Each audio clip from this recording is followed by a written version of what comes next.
Good morning everyone. আশা করি সবাই ভালো আছো, সুস্থ আছো, আর আমিও খুব ভালো আছি।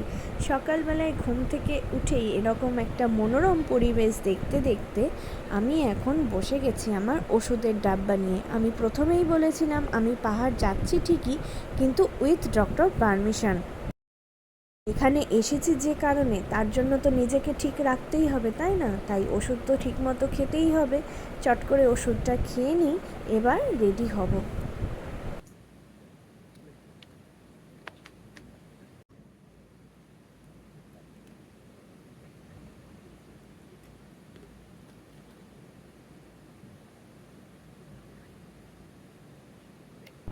তার আগে চলো, চা এসে গেছে, খেতে হবে তো।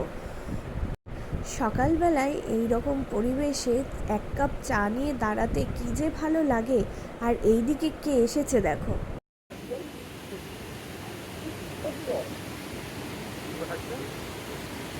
মামা রেডি হয়ে গেছি এখন। দেখা যাচ্ছে করে দেখাই।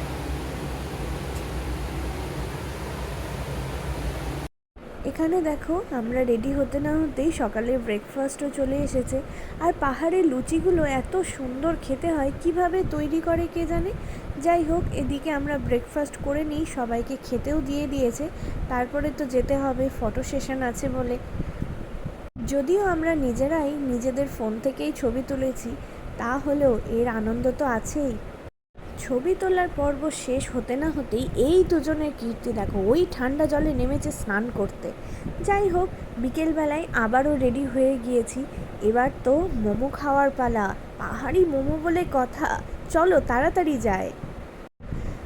বিকেল হতে না হতেই মেঘটা কেমন নিচে নেমে এসেছে দেখো। আর এই রকম ঘন জঙ্গল, আমরা যে হোমস্টেতে ছিলাম এর বাইরে আর এই দিকে কোনো হোমস্টে নেই। পুরো জঙ্গলের মধ্যে, তার মধ্যে ঠান্ডা হাওয়া আর এই রকম গরম গরম মোমো। মানে যারা পাহাড় গিয়েছো তারা আমার এই কথাটা অনুভব করতে পারবে, তাই তো? এই যে লোকগুলোকে দেখছো কাঠ নিয়ে যাচ্ছে, সারাদিনই এরমভাবে এনারা কাঠ নিয়ে যান, বিভিন্ন ধরনের গাছপালা ঘাস ওই জঙ্গল থেকে কেটে নিয়ে আসেন। আর আমি এই দিকে এখন মোমো এনজয় করি। চলো আজকের মতো আসি, সবাই ভালো থেকো।